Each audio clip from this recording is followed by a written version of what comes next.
yang disebut dengan sifatnya Al-Halim, yaitu apa? Yang senantiasa memiliki sifat kasih sayang, memaafkan, gak pernah merasa ada beban kepada siapapun.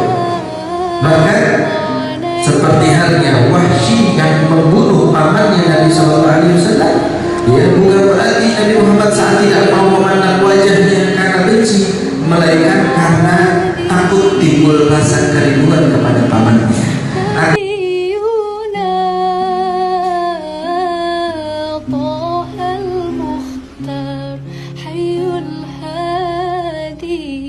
Allah Subhanahu wa Ta'ala, yang atas limpahan nikmat taufik dan hidayahnya Allah kumpulkan kita pada malam hari ini dalam perkumpulan yang senantiasa insyaallah dipenuhi dengan rahmat Allah Subhanahu wa Ta'ala, yang kita yakini di mana disebutkan baginda sallallahu alaihi wasallam di dalamnya, maka pasti diturunkan daripada rahmat-rahmat Allah Subhanahu wa Ta'ala, hingga tidaklah kembali dari tempat ini melainkan dosa-dosa kita telah dihapuskan oleh Allah. Tidaklah kita kembali dari tempat ini kecuali hajat-hajat kita telah diijabah oleh Allah Subhanahu wa Ta'ala. Amin ya rabbal alamin.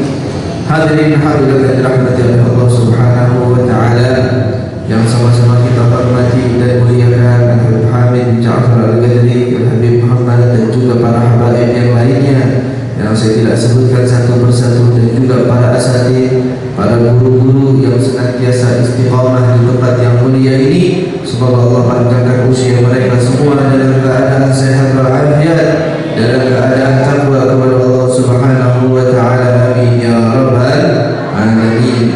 Alhamdulillah. Ya, seharusnya kami terlebih dahulu ini kita datang belum mikir mau ngomong apa jadinya.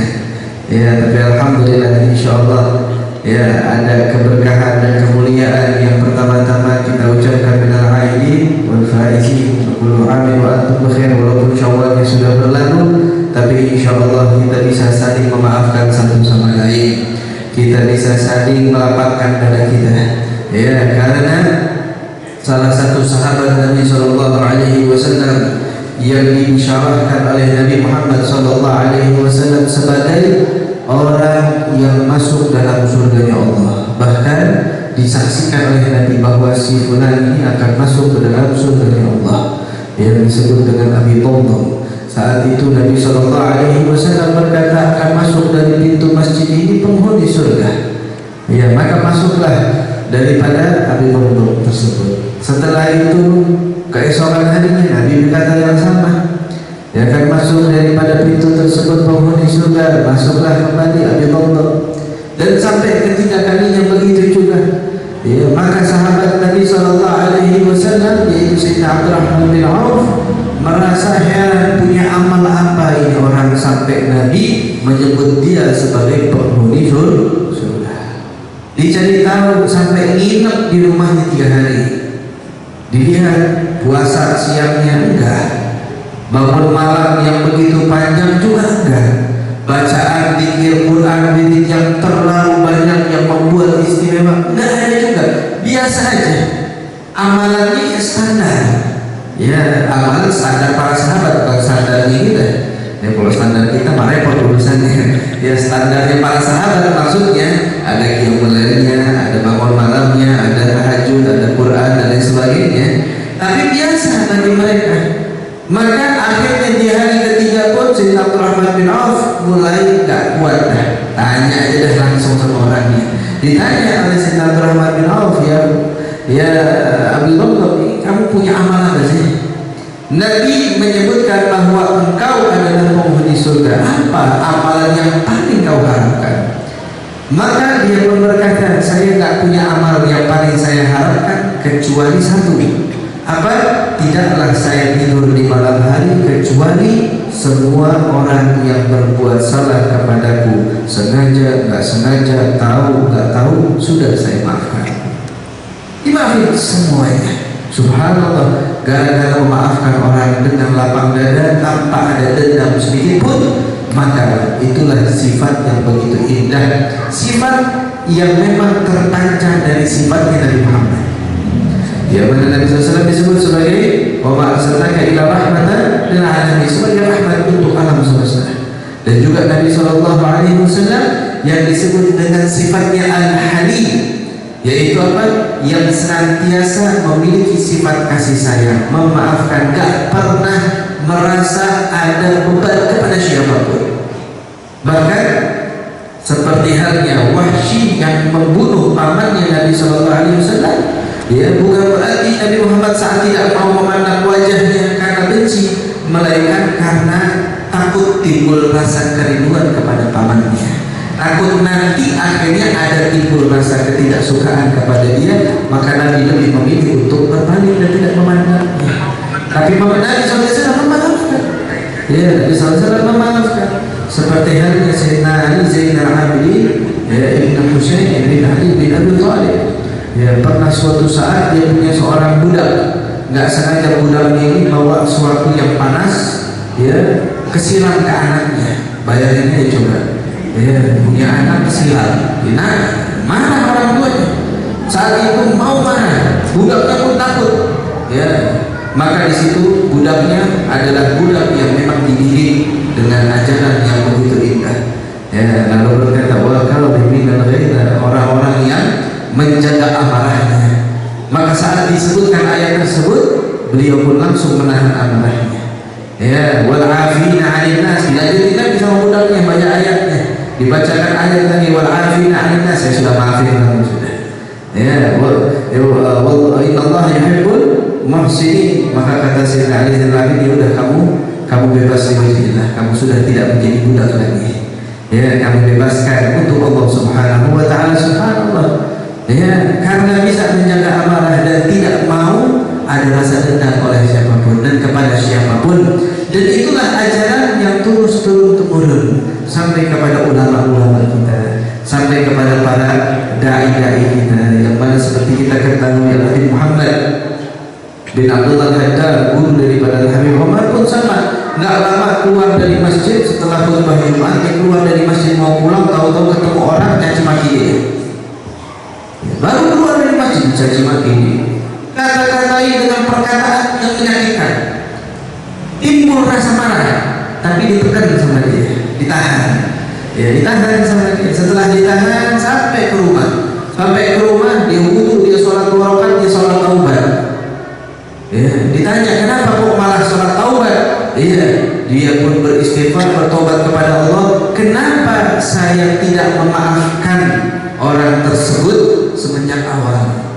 Kenapa? Dia menyesali.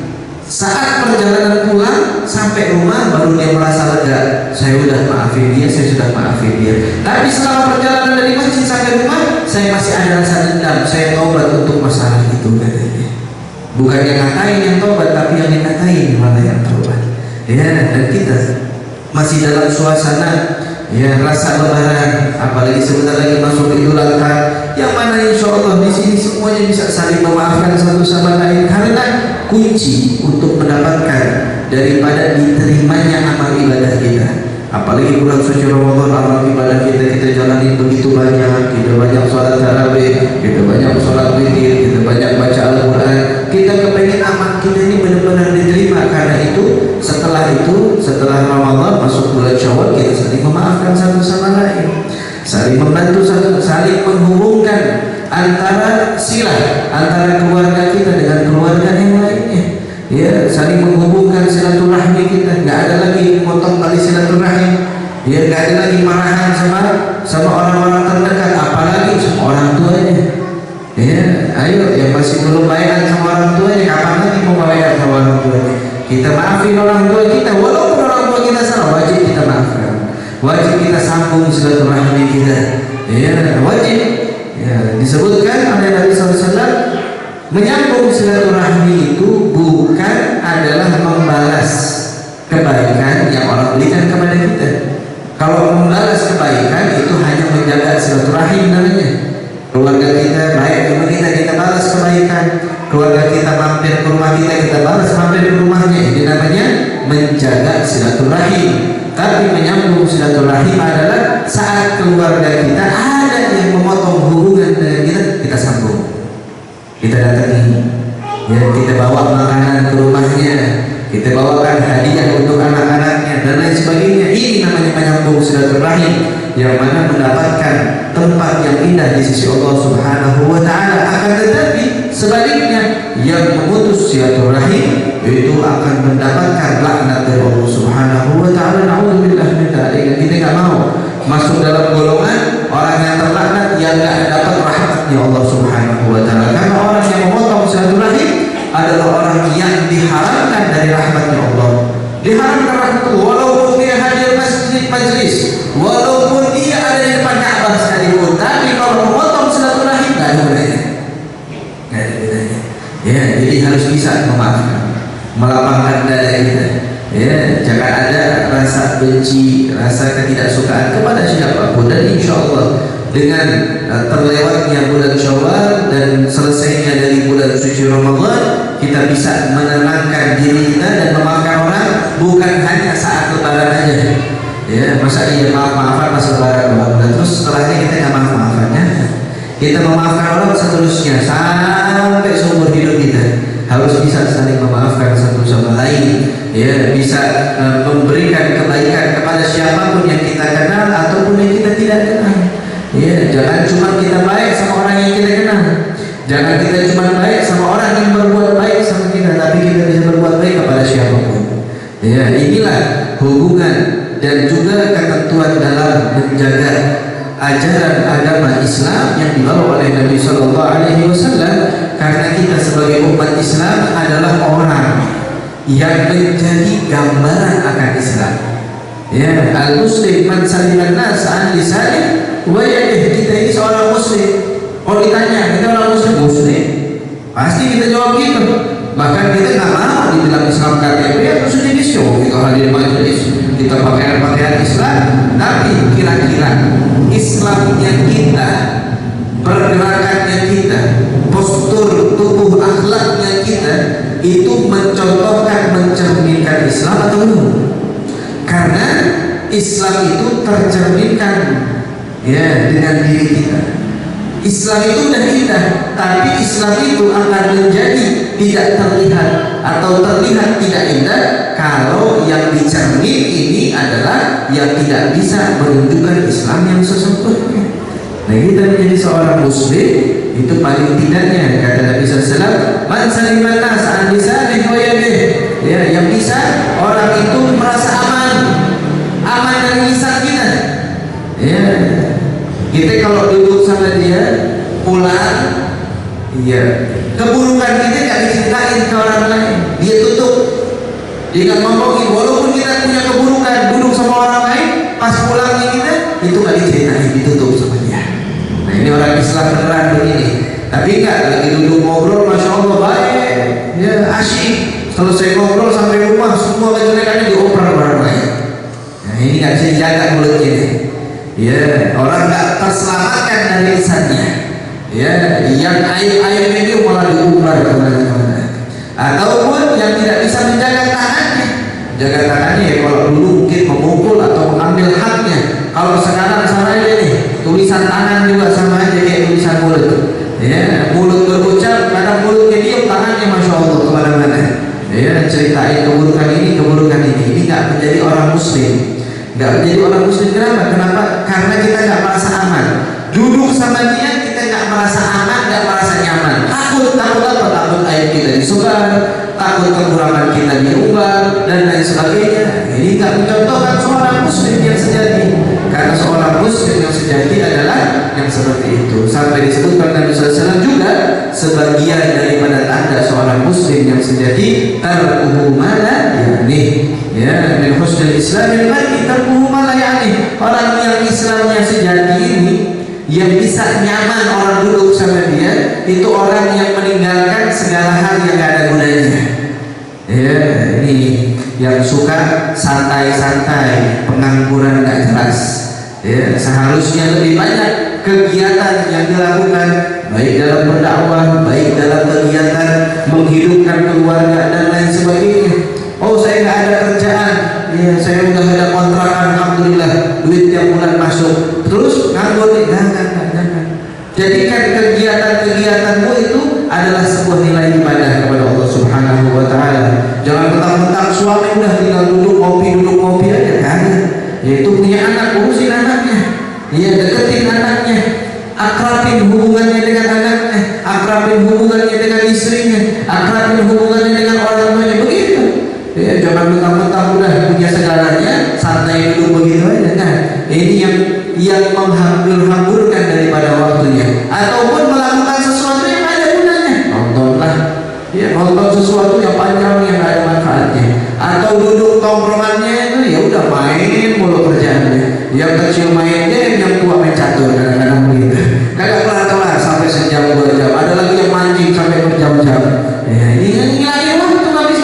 Mau mancing-mancing kadang. Iya, tapi mancing dari pagi sampai sore mau ngapain? Iya, mau ngapain mendingan itu mancing. Mancingnya apa? Mancing istrinya. Iya, jangan malah mancing emosi istrinya. Iya, ini kadang-kadang orang kebanyakan mancing malah mancing emosi istrinya. Mendingan di rumah mancing ke hati istrinya biar baik sama keluarganya, pancing hati anaknya biar baik sama anaknya. Bukan dulu mancing ngapain? Iya, udah kadang-kadang begini kita lihat hari Sabtu Minggu. Ya Allah Ta'ala di sini ada yang kita berkata ya. Pokoknya kita lihat tuh kadang Sabtu Minggu dari Senin sampai Jumat sibuk kerja, giliran Sabtu Minggu nganggur, kosong waktunya buat keluarga, dia mancing dari pagi sampai sore. Udah ngapain? Ngabisin waktu depan ikan, ngeliatin air doang. Mendingan ngeliatin istrinya, mendingan ngeliatin anaknya, ajak jalan anaknya, ajak jalan istrinya. Ini menjadikan suasana kehidupan yang indah. Ya, ntar ujung-ujungnya berantem masalah ini itu, ujung-ujungnya suami bilang pokoknya istri taat sama suami. Udah mulai keluar jurus. Ya, ntar istrinya begitu juga. La ilaha illallah, nggak ada selesainya. Ya ini udah nih, masuknya Lebaran, masuknya Idul Fitri, masuknya bulan-bulan istimewa, kita rubah kebiasaan kita biar kita jadi seorang muslim. Seorang muslim itu yang nyaman duduk sama siapa aja, ya, bukan yang dimusuhin saat duduk sama siapa aja. Pas datang orang tak senang, berarti orang belum bisa mencontohkan Islam yang indah. Tapi kalau dia seorang muslim yang sejati, duduk di mana aja orang nyaman bersama dia. Kenapa? Merasa bahwa dirinya dapat terselamatkan dengan duduk dengan orang-orang yang ada di sekitarnya. Maka insya Allah, ya, apa yang kita kerjakan